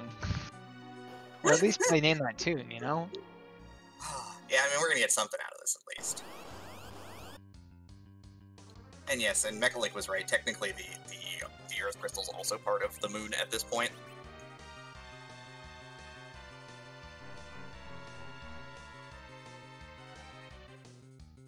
Tella gonna jump into a coffin. While Kfal has completely cleared up the moon and is done with this place at this point, so is going to be lagging behind Cory a little bit here, but is going to do that. And I guess it's time for Edward to hit the harp and give us the tunes. So I'm gonna actually try to be quiet for once. I'm real bad at it. I'm sorry. I love you anyway.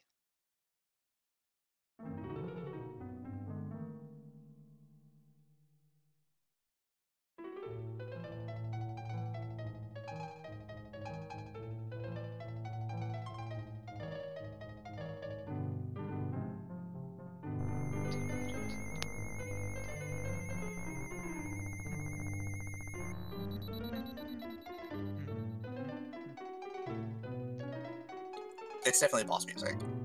That is definitely boss music from Super Mario RPG. We here in the Free Enterprise community stand Yoko Shimomura. Oh, and it's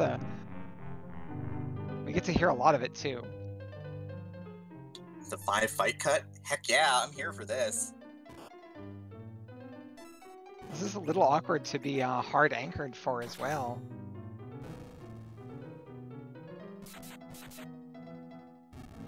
And the tough thing here is that means that if Kfal goes Zot, and Zot's got it also, like, that could be the thing that Kfal needs to take this race.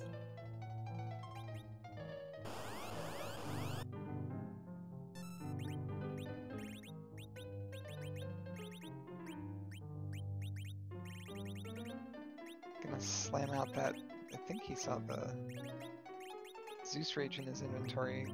I expect that to be used. Oh, no, that's not it.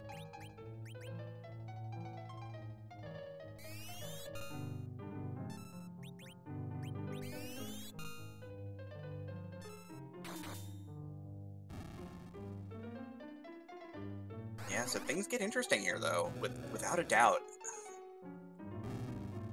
Oh, this is interesting. pmakfal is gonna go for that Ogopogo keyless tower. So decides to go against the grain a little bit here. I'm here for this. We are gambling, folks. We're rolling those dice.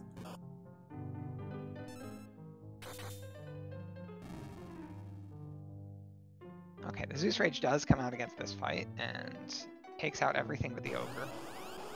Who, of course, has massive magic resist, but then Crystal Sword Cecil's just gonna do Crystal Sword Cecil things, and we're gonna move on.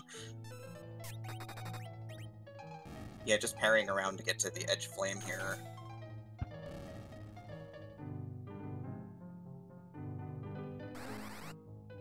Looks more like just holding A, basically. Cut down on enemies that'll take turns. Oh, interesting, the virus actually goes before the enemies. Yeah. Unfortunately, Tella's not very strong. Yeah, I mean, still gonna get the flame off here, which should finish the fight off at this point. Okay.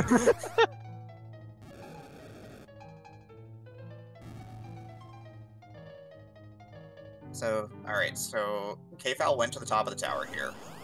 Again, he could get Go Mode here. Lukaki or Pass gives him Go Mode. Again, as predicted, Ogopogo, because we can see the future. That's an interesting way to say he checked. He checked and we paid attention, yeah, in that order.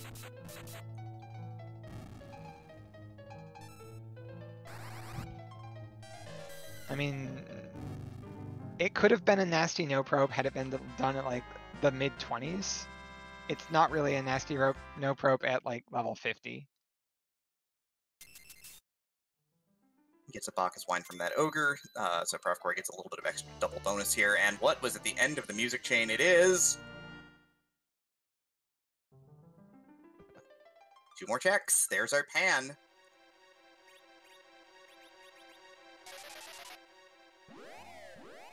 While Crystal Sword Cecil and Bahamut just absolutely run Ogopogo off the top of the tower, and moment of truth for Kfal here.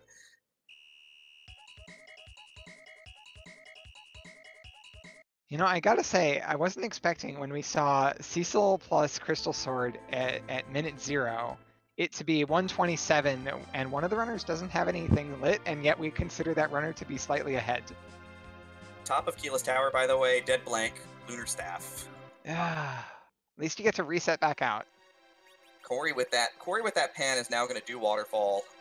Doesn't even save. Is like, God, I'm like level 1000 with Crystal Sword Cecil. Level 1000. He's seen Golbez too, so like, it's kind of the only boss left that can kill anyone at all. He's seen like the only other boss that could kill him that he hasn't seen is Ogopogo, but his party's at more than half health.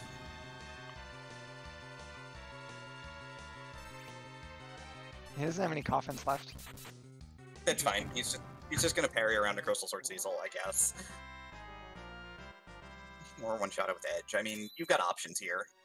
So Corey at 127.45 is gonna light up his first objective. Waterfall done.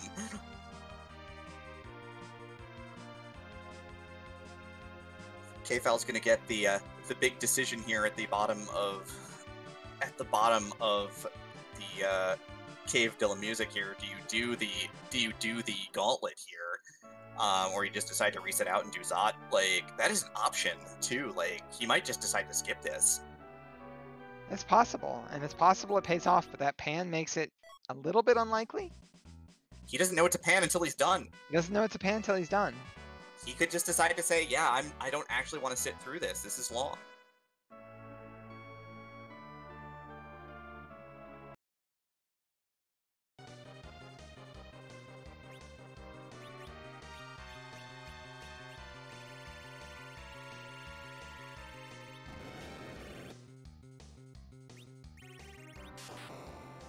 Yeah, asking about the key ice from the moon. Adamant, Twin Heart, and Earth Crystal from the Demon stuff there.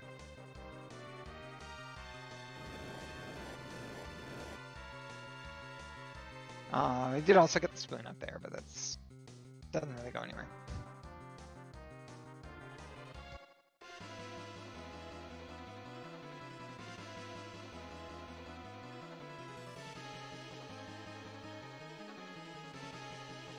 There are still Fame Arch bosses left as well that are sitting there, and you know, we mentioned how scary Kanazo at Leviathan spot can be.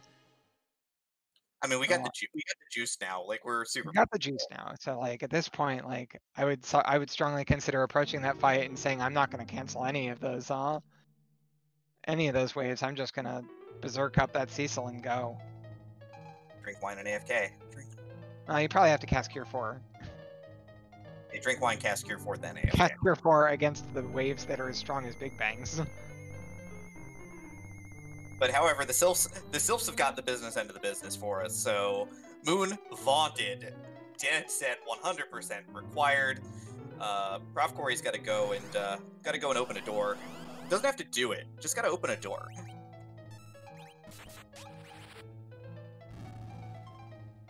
Yeah, so within 4 minutes, goes from 0 objectives to all 3, and a crystal in hand. Well, Kfal is like, all right, I'm doing this. Maybe my opponent ditched this. We'll see. I'm gonna stick with it though. Gonna get that Stardust Rod, a little bit of workout too.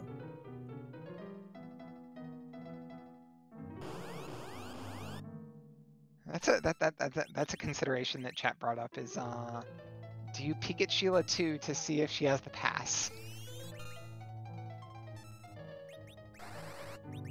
Short answer, yes. Long answer, probably not going to, but it seems like it is a mathematically okay gamble.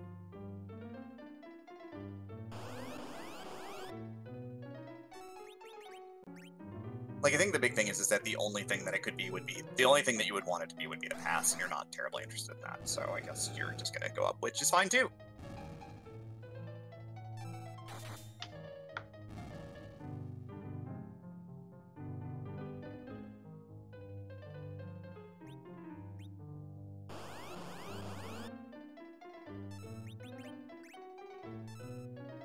So we're going to get the Harp Walk.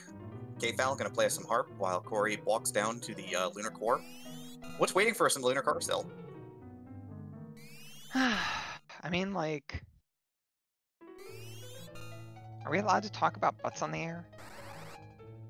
I mean, yes. I believe the answer is on the Free Enterprise channel, yes, we are allowed to talk about butts. Okay, because people are, like, gonna ask me about, like, what kind of butts it is. I mean, look, it's a community thing. I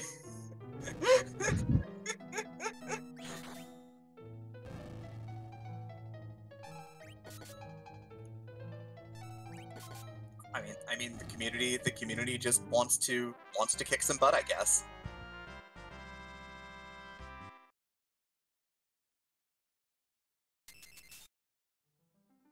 Yeah, let's find out from chat. Hey, everyone. Whose butt do you want to be kicking tonight?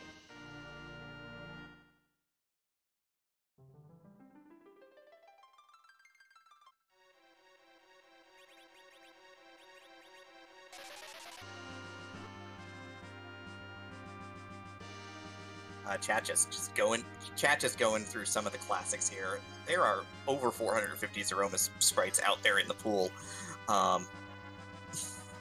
including like 9 different versions of Sephiroth. Thanks, Call Kitty.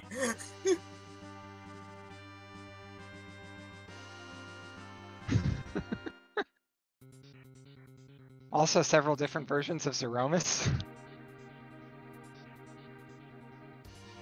I mean, there's Zeromus from the PSP version. There's the extra boss Zeromus. There's Zeromus HD. There's Zeromus Zero. There's Zeromus with shades. There's Zeromus. There's also Zeromus backwards, where he's facing in the wrong direction. Oh, I haven't gotten that one yet. I haven't even seen that one yet. It's just silly.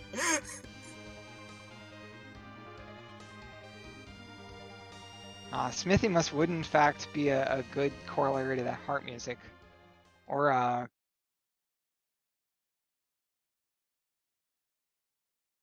Yep.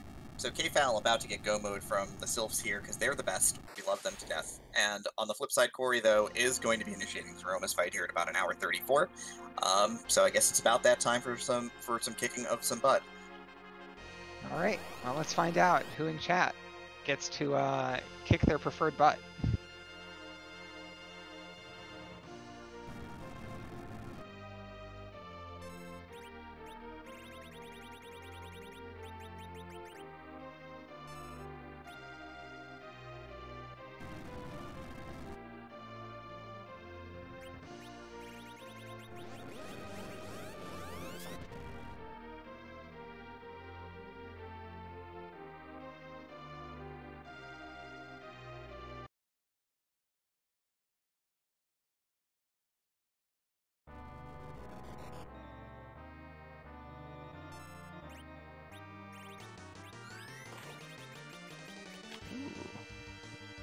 Wrong randomizer. Yeah, wrong randomizer, but are we gonna like save the animals or something after this? I think that profcory, interested in making it to a magma play and race, is gonna be saving the frames and hitting the Bacchus wines a little hard here. Gonna throw an Excalibur too, because, you know, why not throw an Excalibur? Yeah, you've got one, you might as well. Not even gonna do anything with Tella's turn.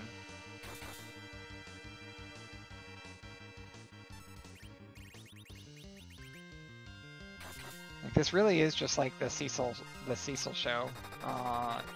Doesn't even have good swords for Edge, so like, not in a hurry to berserk him. Yeah, I mean, you kind of want to berserk him to get him out of the queue. You kind of also want Tella dead, because you want to get him out of the queue.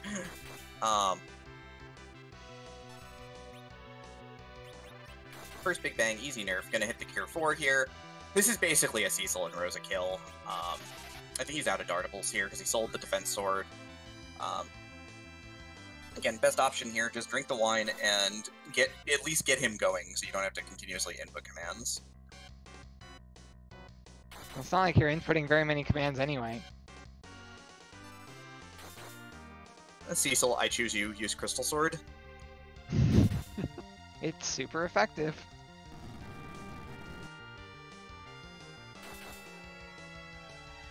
And with proper agility anchoring here, getting RA1 Cecil means like 2 swings per cycle, so about 10,000 damage per Zoromus action. So this is like, with 3,000 hit point Rosa or 2,900 hit point Rosa, this is legitimately no problem. Yep, you might have to recast the Berserk after this, but that's fine. What Bach is -4? I mean, you just recast it manually, but yeah, now he's going to Berserk Edge, get him out of the queue. Well, it's actually a little bit early on that Berserk.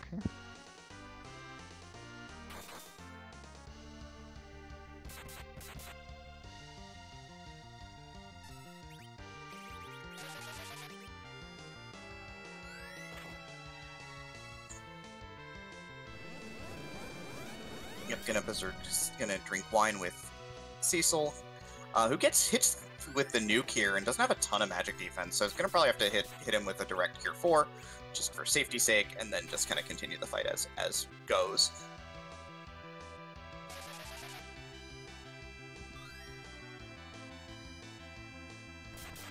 pmakfal making his way down.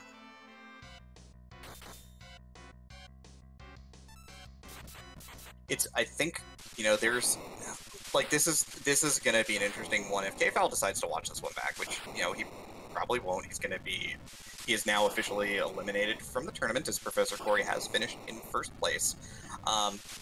Like, where you could gain and lose time. This is one of those 8 races that's real illustrative of where our runners were able to gain and lose time, and would be really interesting for a watch-back analysis.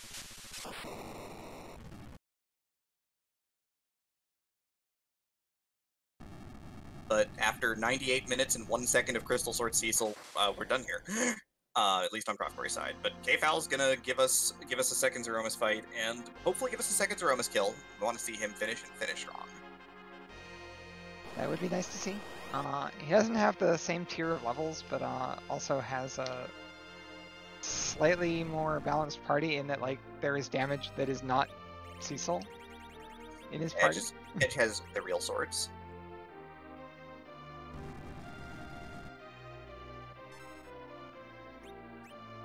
And we are joined by profcory. Howdy. GG on your win. Thank you. So two Cecils and a Crystal Sword. Yeah, I'm Team Never Cecil. So it's been a really long time since I've done a seed using a Cecil actively, and I literally just started laughing right at the beginning when they gave me a Cecil with a Crystal Sword and then Anchor Cecil all in one bundle. Just like, well, all right, I guess I'm doing this. Yep, it's worth. I will comment that in the bracket flags, I feel like Team Never Cecil is a reasonable place to be.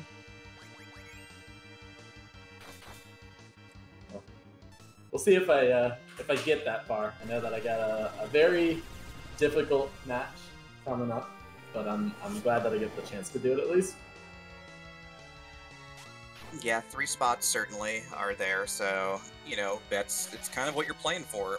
A lot of tough runners there. Finishing in the top 3 of that race is going to be a challenge. I guess is the plan going to be more practice? Is it going to be to relax and enjoy this one for a couple of days? I mean, what is your plan of attack for a big play-in race upcoming?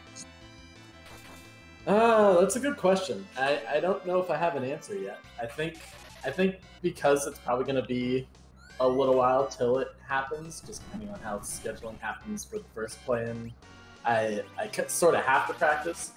But I have found that, like, going too hard has not always worked to my advantage. Sometimes, like, giving it a rest and just, like, sitting back and not stressing too much about it has worked out well for me. So it'll probably be somewhere in the middle. Probably do 1 or 2 asyncs, something like that, and then really just, if I do anything in my practice, I'll probably focus on how do I get in those top 3 spots, because racing for the top 3 is very different than racing for 1 out of 2. Yeah, that is a very, very good point. so very interestingly, I mean, you played that in a pretty straightforward manner. Not like there wasn't really a lot to kind of talk about other than, you know, in terms of like the one error that you had was when you had the issue with the D machine grind. How, like, did you feel behind at that point? How did you recover yourself mentally at that point in the race when you just, you know, dropped a D machine setup, which is fairly long on these flags? Super duper behind. Really, very, very stressed out at that point.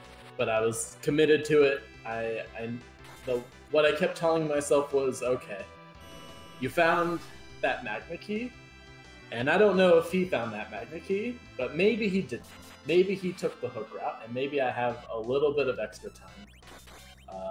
So that I just had to tell myself that. I didn't know it was true. I can see now that it was true, but I just had to do that. Tell myself like, hey, I found that Sylph summon, so that helped me speed through the overworld a little bit. Just, you know, keep saying like, you know, you gained some advantages. You might have lost them all, but you're not totally out of it. I don't know if I totally believed it, but I tried to. Yeah, while you're chatting here, by the way, with the way that this is set up right now, pmakfal's having a bit of a trouble spot here, trying to get a Cure 4 off with Rosa, with only Rosa and Cecil alive on his side of the screen here. Cure 4 thankfully has no delay, so he is going to at least get this off and fully heal his party. But 2100 health Rosa is not 100% to survive these big bangs. It's a little tough. Yeah, not even with that white robe. Like, Rosa can't really have better gear with a Life Staff White Robe, and at the same time, it's like, oh no, this combo could be lethal. Oh no, Cecil is alive. Cecil's alive, but this Cecil does not have... Okay, we got it. Damage Got there. I wasn't sure if we would actually get 2 swings off is the thing, because without that RA1, it's a little hard to tell. I completely didn't panic. It was fine. I was full panicked. I was full panicked. Which one of us is the one that panics? It's me. It's me. It's always me. I mean, so other than the easy Crystal Sword setup, what was your favorite part of this seed? Favorite part? The music. I actually totally 100% speaking honestly here, when I heard that music, it was comforting for me, because Super Mario RPG is one of my favorite games of all time. So much nostalgia value there. And then I don't think I'd ever heard the Heart version of that song, but I recognized it instantly, and I was like, you know what? Maybe this is a sign. Maybe this is a sign that it's all going to work out, even though I'm fighting the gauntlet at music, and it's going to take forever. Maybe this is okay. And it turned out to be okay. It turned out to be exactly what I had to do. So I guess that moment of realizing that music was the play was probably my favorite.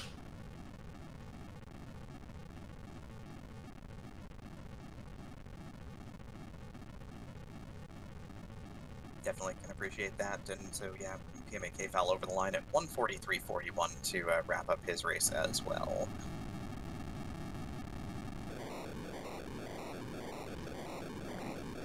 Let's see if we will get him in for an interview too. Looks like he's down in the channel, and I will bring him down. I'll let you guys get to that interview. All right. Hey, how's it going, everybody? It's going okay. Unfortunately, you were entering your Z fight just as profcory was wrapping up his, and unfortunately eliminated now. But what were some highlights from that for you? Highlights. How about the fact that I was like, "There's no way the magma key can be in Baron. I'm gonna just go." So you know what? That was a wyvern that had the hook. Did you put that together? No. Wyvern block the only route to the underworld. Wyvern cannot block the only route to the underworld. Oh, okay, that's right. Yeah, I guess I just didn't like. I actually thought that might have been a calculated play, because, like, if you are playing from the point that you had that knowledge, it's still possible that it's like, well, sure, the Baron key either has the Baron key either locks the magma key or locks something that leads to the magma key, but like I don't know how many bosses that's going to be before I get there. And I have a Crystal Sword Cecil, and I know it's 2 bosses in Upper Babel, so I'm just going that way. Yeah, well, you know. Also, it did get you Sirens, which profcory did not have. And Hourglass, big help for you. which was nice. Yeah. So, like, I don't think that play alone, like, was a deciding factor. No, it was just one of those things that I didn't even think about it. I wasn't even sure about the safety check thing. Look how much I read the rules. All I know is I'm supposed to be recording my stream and on a 15-minute delay. I mean, we're talking about, again, I say this a lot, we're talking about a really tight corner case in AC where you're racing for, you know, for advancement in the tournament. So yeah, it's like missing that is like 100% understandable, honestly. Like, yeah, and even missing that, like, you know, it's like it could have been a valid play regardless, like even had you known it. So like I don't want to chalk that up to like the reason you lost.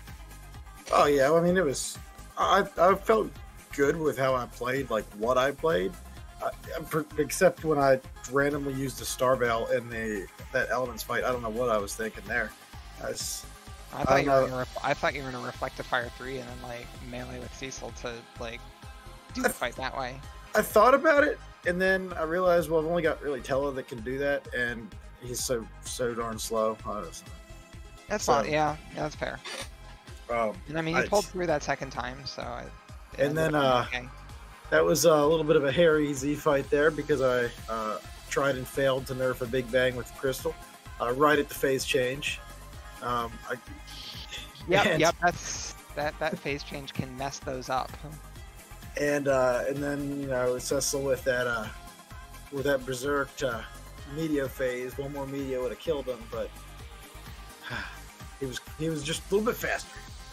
Absolutely no one was panicking at that point. It was fine. I was completely panicking. I was panicking. Demi never panics. I may have put my controller down and turned away. I can't look. That's fair, you know, it's like Cecil's Berserk. Either I'm fine or I'm not fine, but there is nothing I can push on this controller that will change that. Silverfire, this is completely 100% off topic, but I haven't actually caught you since the Crystallis tournament. How about them butterflies? I had put that out of my mind. I have literally not played Crystallis since that run. They were talking about that. They were talking about the butterfly, cursed butterfly bridges. Yeah. If you've watched that VOD is hilarious. Like, I crack up every time. So if I just need to laugh, I'll go back and watch it. Just the way the commentary gets. Oh, it was so much fun. Wow. But anyway. Wow, so, I see how this is. No. Both of us. Demi, you're gonna have to take over. I'm dead now. Wasn't I the commentator? I'm actually dead. No, it was Matrick and thank goodness. But anyway, sorry. Back on to Final Fantasy Free Enterprise. So I got to talk about something else since I'm done. Back to literally any other topic. I now have permission to roast you. You realize this? Absolutely. You have thrown down the gauntlet. I was talking with profcory though. I was like, you know, I may be eliminated, but did I really lose? I don't have to play for a win. No, I'm just kidding. I absolutely will play more. I've loved the updates and all the new stuff that's come in. The last time I really seriously played was back in the first Highway to the Threemus Zone. So, got a little bit. I didn't even qualify for that one, so I got a little bit further this time, I think. Yeah. You know, dropping out, but not after making it a few rounds in, with a 3-3 ultimately being your record. Yeah, it was fun. These tournaments are fun. This is I was sitting back and sort of just looking at the how everything is set up, and it's really well done, really organized, really thought out. It's actually pretty impressive. Pay no attention to the screaming and flailing of arms. You know what?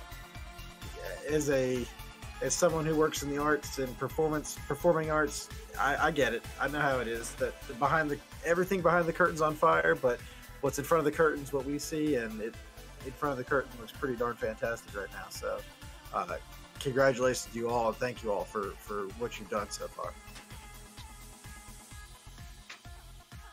And of course, I haven't had the opportunity to do this yet this tournament, but, congratulations on joining the Restream team, I guess, because, we're going to need a ton of volunteers going forward, because there's going to be a lot of races still.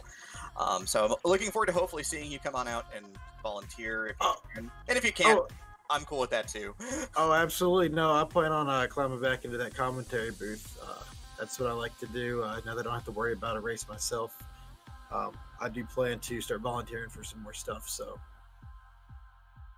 I mean, heck of a run on your part. Going 3-3 is a feat against the field. Like, a lot of good runners, a lot of tough runners. You were one of those good runners that just didn't break your way today. I remember looking when I first saw the magma pool. I was like, "Oh my gosh, are you serious? These people in here, this is ridiculous." It's like, so just under 6-minute loss this one. I'll chalk that up as success on my part. Yeah, you absolutely held it down. I mean, a tough opponent. So I was watching a little bit of profcory's streams this afternoon after work, and I was like, oh man, I'm not gonna beat this guy. So, but no, it was good, and I was talking with him a little bit prior to the interview, and I wish, if he's still in here, best of luck going on. I'm rooting for you. Thank you, sir. Listen, you got to win it all, because then I can say that I got beat by the winner. Well, we'll see. Now the pressure's on. Any last thoughts, Corey, before we wrap this party up? As usual, thanks so much to the commentary team. I'm just blown away by how many matches you guys churn through. It's incredible how much we've been featured. I think this is like my 3rd time on like one of the big Restream channels, which is just crazy to me. So it's been so much fun. Couldn't do it without you guys. Yeah, that actually is a big thing that has made this tournament a lot more fun with all the featured runs and everything. There's always a free enterprise run usually going on. If I want to watch free enterprise run, I can put one on. It's impressive how much you churn out in the small amount of time you have between the scheduling and, Corey and I scheduled, and the next thing I know, boom, hey, look, you're being restreamed. I was like, oh, wow, that was quick. So impressive, and thank you all. Restream commentary, whoever, was it Asuka rolled the seed? Yeah, I guess, thank you. I guess. No, thank you. It's fantastic. It's just blows me away. So you guys are awesome. Looking forward to see your further contributions in this community, and looking forward to seeing you around, just doing more free enterprise stuff in general. Yeah, it's actually great to come back for a little bit. I had wandered away, so I was like, oh, I'll come back. Maybe you can kick my butt at Crystallis again. We'll see. I haven't played that. I don't know if I can stomach opening that again after being reminded so harshly about what happened the last time I played that. Just the butterflies. It's just a little butterfly. What could possibly go wrong? Oh god, why? Oh, there were a lot of butterflies. I mean, a lot of butterflies. But yeah. So, Sil, any last thoughts about Free Enterprise before we wrap this party up? My mind's full of butterflies. You could say I have butterflies in my stomach right now. Any thoughts about Free Enterprise? I am really looking forward to these play-in races. I am really looking forward to challenging some of these runners in the table stage as an opponent. So, yeah. Awesome. I can't wait to watch and possibly commentate on some commentate track, and maybe learn to restream one day so I can roll some terrible seeds for you. Yeah, absolutely. So, of course, again, thanks to Oscar424 for running the restream, Imperial Dragon on the tracker, pushing the button. Had a tough night tonight because, well, again, progress was in fits and starts, as it goes sometimes. And, of course, thank you, Sil, for coming and co-commentating with me. It's been a while. It's always good. I'm not going to embarrass you live on air today, so you win. Hate back, but we're going to get away with that one. We're going to go raid Let's Racing Time. They are a channel that does non-speedrun casual races of lots of different games, and they are doing for Enterprise tonight. Keep in mind, this is a casual race, and it is a race, so, you know, be chill, be cool, you know, don't backseat. So these are people that basically like don't generally play free Enterprise, but are like sitting down to play free Enterprise and racing it tonight. Yeah, it's it might not be it might not be completely blind, but like again, maintain chill. That sounds like something that should be exciting to watch. It's gonna be real awesome. I love watching players like who don't have tons of experience, like what their interpretation of this is, because like it's interesting, and like the things that they pick up on and so forth are interesting. It should be a lot of fun. So let's head on over there and show them some love and give them a warm welcome to what the community does for everybody. And of course, for everybody, thank you so much and have a wonderful night. Thank you and good night, everyone.